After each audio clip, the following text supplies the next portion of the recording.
Hah, akhirnya. Tristan menghela napas berat. Setelah dibujuk dengan segala macam cara, akhirnya Cantika mau berpisah dengan Haruna. Tristan segera membawa Haruna pergi setelah Cantika digendong oleh Abimanyu. Ia takut Haruna tergoda oleh ketampanan Abimanyu. "Kita mau kemana?" tanya Haruna dengan suara pelan. Ia merasa lemas. Pagi tidak sarapan, makan siang, ia justru menyuapi Cantika. "Kenapa? Kamu terlihat sangat lelah. Kita pulang saja kalau kamu masih tidak enak badan." Tristan melajukan mobilnya. "Aku lapar. Bisakah kita pergi ke warung mie rebus?" "Hah? Mie rebus?" Tristan tidak percaya Haruna mengajaknya ke warung penjual mie rebus. "Kamu sudah mengosongkan perut sejak pagi. Lalu sekarang malah mau makan mie. Tidak boleh. Itu tidak baik untuk kesehatanmu." Tristan menolak permintaan Haruna. Tapi, Haruna sangat lapar, dan hanya mie rebus yang tidak terasa mual saat masuk ke dalam perutnya. "Kalau begitu, aku tidak mau makan." "Sayang, aku cuma mengkhawatirkan kesehatanmu," bujuk Tristan. "Tapi, aku cuma mau makan itu." "Kalau tidak boleh ya sudah. Aku tidak mau makan, titik." "Kamu ini aneh, seperti orang ngidam saja," gerutu Tristan. "Dek." Haruna menjadi tegang. Tidak, belum waktunya Tristan tahu batin Haruna. Untuk menghindari kecurigaan Tristan, Haruna pun mengalah. "Oke. Terus, aku harus makan apa?" "Bubur saja ya. Ada penjual bubur ayam yang enak banget di sekitar sini." "Ya udah." Haruna terpaksa mengurungkan niatnya membeli mie rebus. Tristan mengantarkan Haruna pulang setelah makan bubur ayam.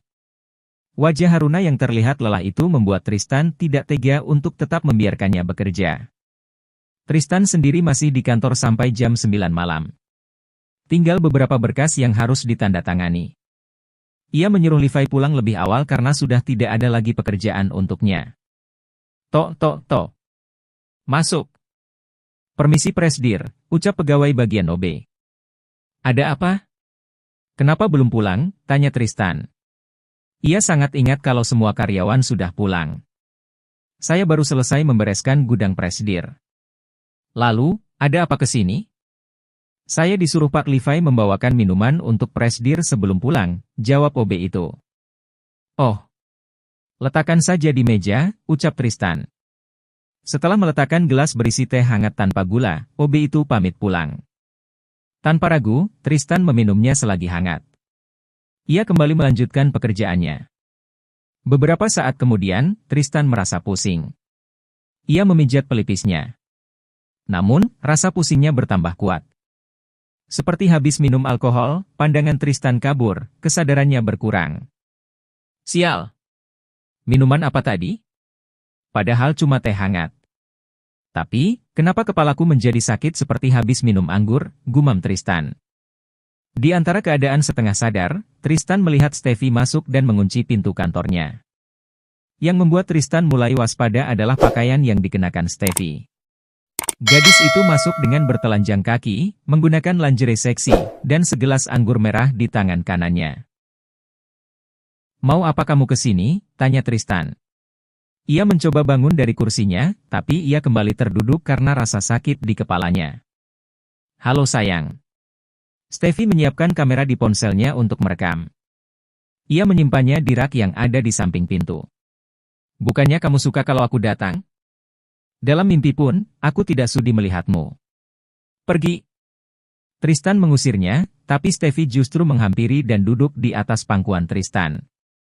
Tenaga yang Tristan miliki saat ini semakin melemah. Rupanya minuman yang dibawa OB tadi adalah minuman yang sudah diberi obat tidur. "Kita nikmati saja malam ini sayang," ucap Steffi di telinga Tristan. Ia sengaja mengucapkannya dengan suara keras. "Kamu, menjijikan," ucap Tristan dengan suara semakin pelan, nyaris tidak terdengar.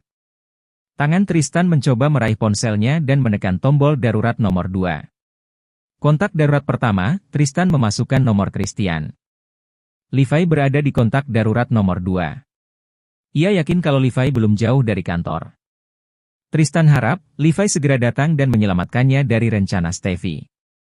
Steffi melingkarkan tangan Tristan di pinggangnya. Ia mulai membuka kancing baju Tristan. Ia mencium dan meraba dada polos Tristan.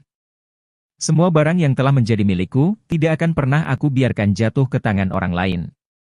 Tidak terkecuali dengan kamu, Tristan, batin Steffi. Tangannya mulai melepas sabuk yang melingkar di pinggang Tristan. Ia tidak peduli jika nanti Tristan membencinya. Steffi harus mendapatkan video yang bisa dipakai untuk memprovokasi hubungan Tristan dan Haruna. Belum sempat Steffi membuka celana Tristan, terdengar sesuatu yang ditendang. Brak! Levi mendobrak pintu bersama seorang satpam yang bertugas di depan gedung. Steffi segera turun dari pangkuan Tristan dan menyembunyikan diri di balik meja. Hanya bagian kepala saja yang terlihat. Kalian kurang ajar. Apa kalian tidak punya etika? Aku dan Tristan sedang memadu kasih dan kalian seenaknya saja masuk tanpa izin, maki Steffi. Levi tidak memedulikan ucapan Steffi. Tristan sudah tertidur. Levi menggendong Tristan di punggungnya. Levi berhenti saat melihat ponsel dengan kamera yang menyala. Ia mengambil ponsel itu lalu membantingnya. Prang! Ponsel itu hancur berantakan. Berhenti mengganggu Tristan, Nona Steffi. Saya tidak akan pernah membiarkan dia kembali terpuruk karena Anda, ancam Levi. Ia pergi membawa Tristan setelah mengucapkan ancaman kepada Steffi. Ah! Sial! Brengsek! Steffi menendang kursi yang tadi diduduki oleh Tristan. Hah, untung saja aku punya rencana cadangan. Steffi menyeringai. Ia mengambil kamera CCTV mini yang menempel di bingkai foto. Steffi meletakkan itu sebelum membuka baju Tristan. Ia tidak bisa datang dengan satu rencana saja. Levi memarkir mobilnya di garasi. Sebelum turun, ia membantu Tristan memakai kemejanya kembali. Setelah itu, Levi membawa Tristan masuk bersama pengawal yang membantu memapah Tristan. Haruna mendengar suara langkah kaki menaiki tangga, tapi bukan suara langkah satu orang. Karena merasa penasaran, Haruna pun keluar dari kamar. Ia berpapasan dengan Levi dan pengawal yang berjaga di depan rumah. Haruna merasa aneh saat melihat Tristan harus dipapah. Ada apa dengannya, Lev? Presdir ketiduran, Nona. Levi segera membawa Tristan masuk ke kamar dan melewati Haruna begitu saja. Ia harus menghindari pertanyaan lain yang mungkin akan Haruna katakan jika ia tidak segera pergi. Ketiduran? Aneh. Kalau ketiduran, kan bisa dibangunkan. Kenapa harus dipapah? Hah, pasti dia mabuk, gerutu Haruna.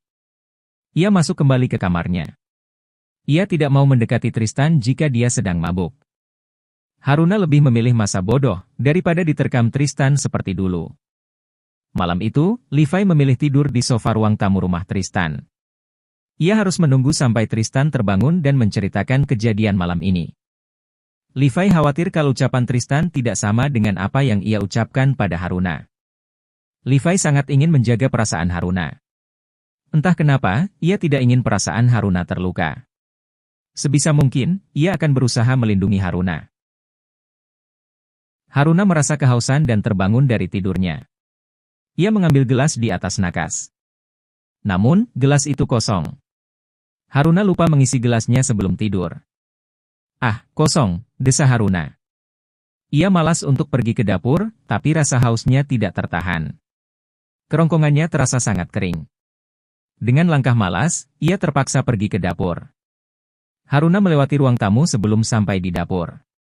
Hatinya tergerak untuk menyelimuti Levi yang terlihat kedinginan. Tubuh tinggi Levi bahkan tidak cukup untuk berbaring lurus di sofa. Setelah mengambil air minum di dapur, Haruna kembali ke kamarnya. Ia keluar lagi sambil membawa selimut.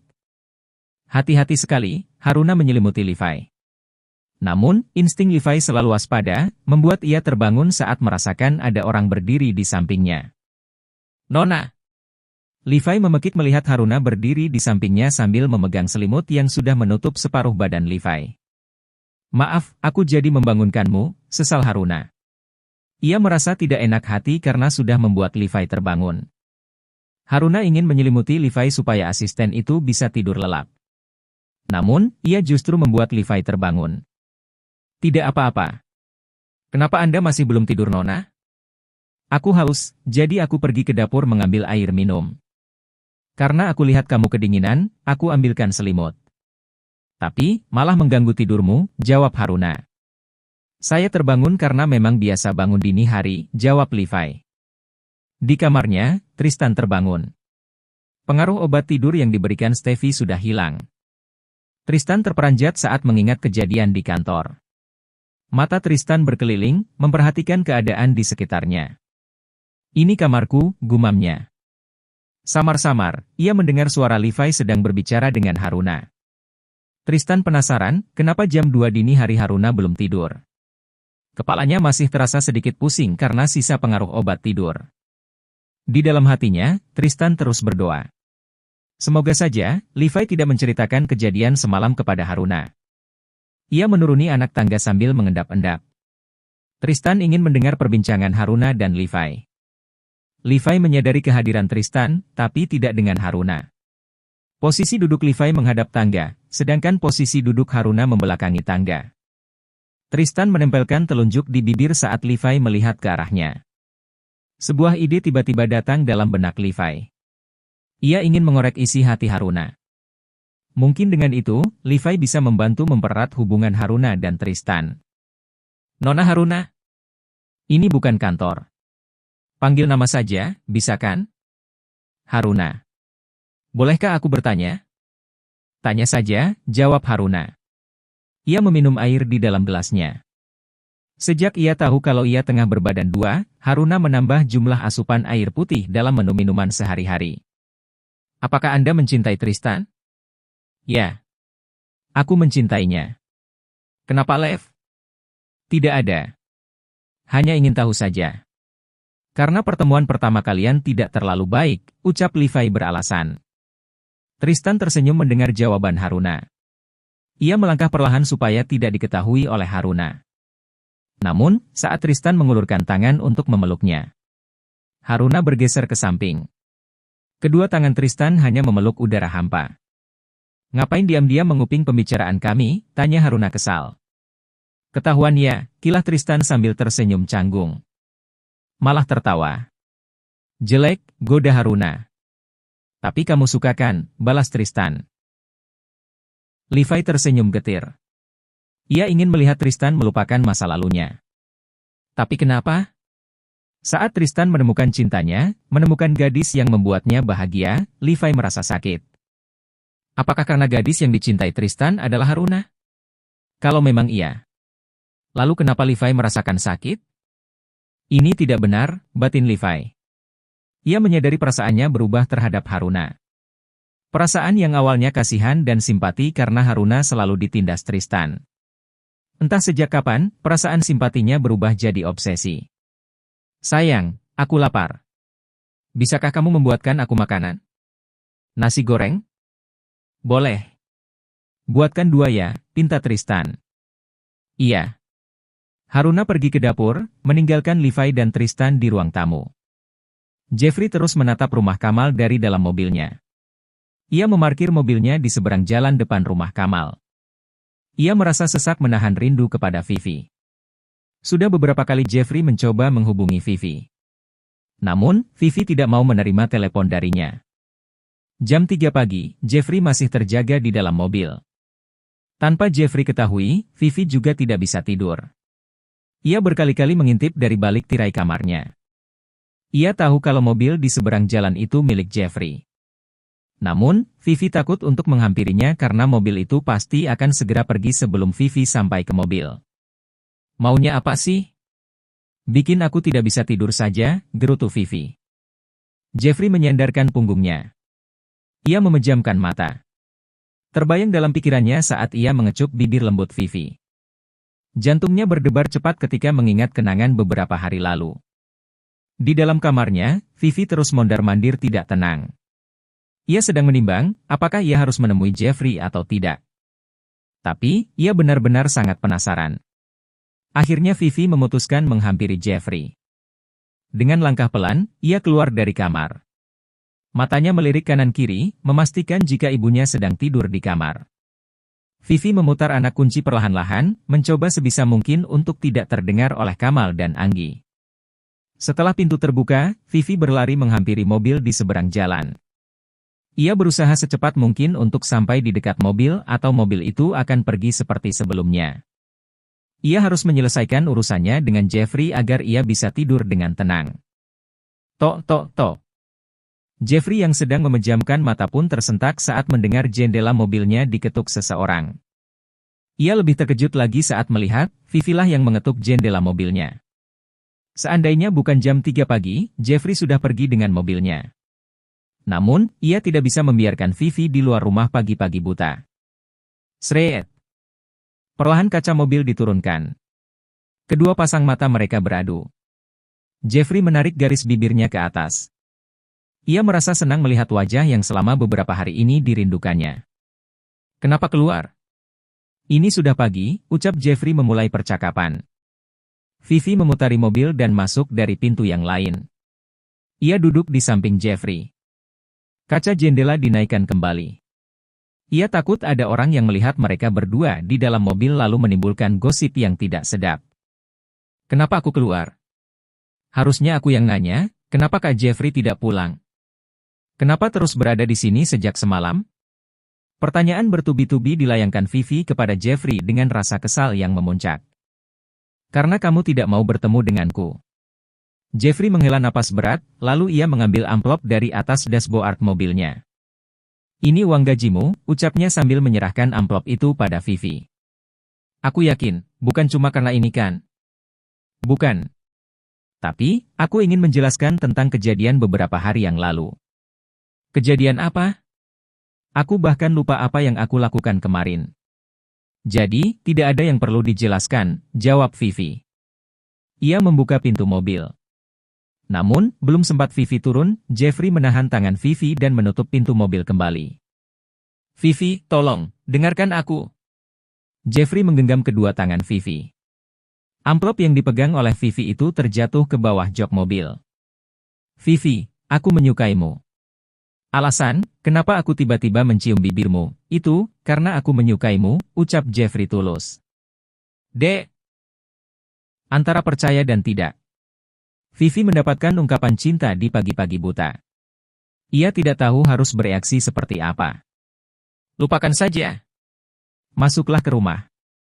Jangan sampai membuat orang tuamu mencari, ujar Jeffrey sambil membuka pintu mobil untuk Vivi. Kak Jeff, sebaiknya lupakan Vivi. Kita tidak mungkin bersama, ucap Vivi. Ia segera berlari ke dalam rumah setelah mengucapkan perpisahan. Ada beberapa alasan yang membuat Vivi menolak Jeffrey. Salah satu alasan utama adalah karena tidak lama lagi, Vivi dan keluarganya akan pindah. Alasan lainnya adalah, ia belum tahu seperti apa perasaannya terhadap Jeffrey. Vivi tidak mau memberikan harapan palsu dan berakhir menyakiti hati Jeffrey. Jadi, aku ditolak, gumam Jeffrey.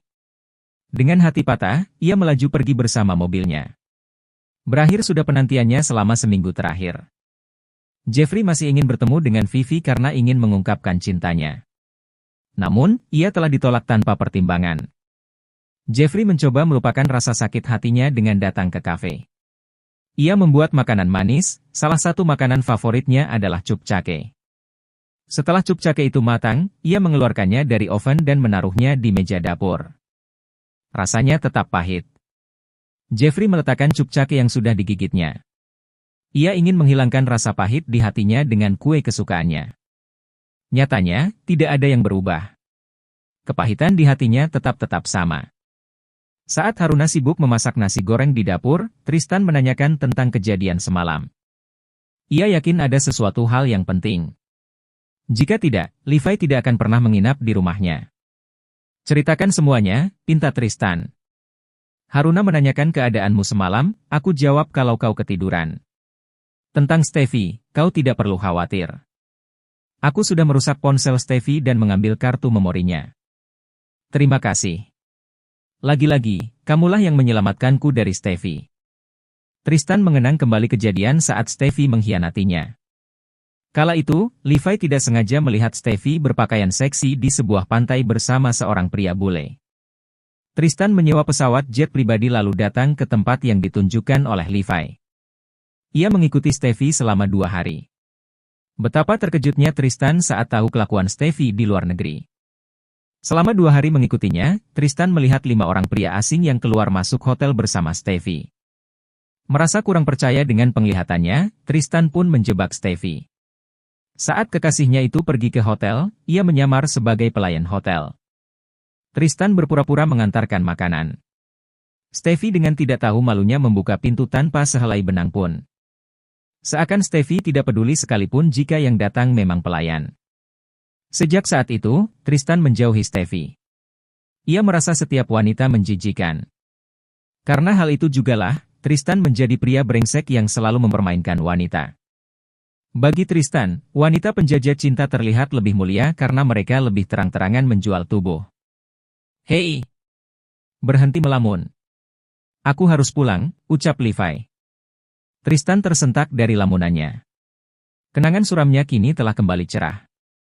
Kehadiran Haruna telah memberikan cahaya terang dalam kegelapan hati Tristan. Jangan pulang dulu. Aku sudah membuat 2 porsi nasi goreng spesial. Makan dulu, ucap Haruna. Ia mencegah Levi pulang. Kalian makanlah. Aku ngantuk, aku mau pergi tidur, pamit Haruna. Ia menaiki anak tangga dan masuk ke dalam kamarnya. Jam 7 pagi, Haruna masih tertidur pulas. Tristan sengaja tidak membangunkan Haruna. Ia juga menitip pesan kepada Sinta dan Yuli untuk tidak membangunkan Haruna. Tristan sengaja meliburkan Haruna. Sejak 2 hari yang lalu, wajah Haruna terlihat pucat. Suhu tubuhnya normal, tidak demam, tapi Haruna selalu terlihat kelelahan. Karena itu, Tristan akan meliburkan Haruna sampai tubuhnya benar-benar sehat. Busin. Haruna terbangun jam 10. Ia terkejut karena kesiangan. Sinta berlari dari dapur saat Haruna memanggilnya. Ia ketakutan saat mendengar Haruna memanggil. Takut terjadi sesuatu yang buruk pada gadis itu. Ia membuka pintu dengan terburu-buru. Bra! Ada apa Nona? Tanya Sinta dengan napas terengah-engah. Ibu, lari? Non, tidak apa-apa kan? Tanya Sinta meyakinkan keadaan Haruna. Aku baik-baik saja Bu. Aku cuma mau tanya, kenapa ibu tidak membangunkan aku? Tegas Haruna. Tuan muda bilang, Non tidak boleh dibangunkan, tidak boleh bekerja juga sebelum tubuh Non Haruna pulih. Jadi, ibu pikir, kalau Non sakit. Maaf karena sudah membuat ibu cemas, sesal Haruna. Tidak apa-apa. Ibu senang kalau Non baik-baik saja. Non, mau sarapan apa? Biar ibu menyiapkannya. Sinta menanyakan menu sarapan untuk Haruna. Namun, gadis itu hanya menggeleng dan meminta dibawakan jus jeruk. Meskipun ia tidur sampai jam 10 pagi, tapi ia masih merasa mengantuk. Sepertinya bawaan bayi, batin Haruna. Ia senang mendapatkan libur dari Tristan, padahal ia belum lama bekerja. Sesekali, Haruna mengusap lembut perut datarnya. Saat Sinta masuk ke dalam kamar, ia mengernyitkan dahi. Aneh, kenapa Haruna mengusap perutnya? Jangan-jangan. Pikiran Sinta langsung bisa menebak dengan tepat. Haruna sedang hamil, batin Sinta. Ini jusnya Non. Taruh saja di nakas Bu. Nanti aku minum, jawab Haruna. Sinta keluar dan menutup pintu kamar. Ia melangkah dengan pikiran tertuju pada Haruna. Tuan muda, sepertinya tidak tahu soal ini, pikir Sinta. Pertanyaan lain pun memenuhi isi kepala Sinta. Kenapa Haruna tidak mengatakannya pada tuan muda? Kenapa kehamilannya harus disembunyikan? Sinta bergumam pelan sambil menuruni anak tangga. Ia tidak melihat Yuli menghadang di depannya. Senior, seru Yuli. Astaga! Yuli! Kamu hampir saja membuatku jantungan, gerutu Sinta. Senior Sin, sebenarnya apa yang mengganggu pikiran senior? Sejak tadi Yuli sudah memanggil, tapi senior diam saja. Melangkah dengan tatapan lurus sampai tidak tahu kalau Yuli sudah menghadang di sini sejak tadi, celoteh Yuli panjang lebar. Tidak ada apa-apa. Kenapa kamu menghadang? Itu, ada tuan muda Chris di pavilion, lapor Yuli. Di pavilion? Aneh, gumam Sinta heran. Kalau Christian datang, biasanya langsung ke rumah. Tapi, kenapa harus ke pavilion? Dan kenapa mencarinya? Ya sudah. Saya pergi ke pavilion dulu. Kamu bersihkan kolam renang bersama Ola, perintah Sinta. Yuli mengangguk, lalu pergi mencari Ola. Sementara Sinta, ia bergegas pergi ke pavilion. Ia penasaran dengan apa yang ingin Christian bicarakan dengannya. Karena tidak mungkin Christian mencarinya kalau bukan untuk berbicara sesuatu yang sangat pribadi. Christian duduk di depan kamar Sinta. Saat melihat Sinta datang, ia berdiri dan tersenyum sangat manis. Sinta sudah mengenal sifat Christian. Sejak kecil, jika Christian tersenyum seperti itu, ia pasti menginginkan sesuatu dari Sinta. "Ibu," panggil Christian.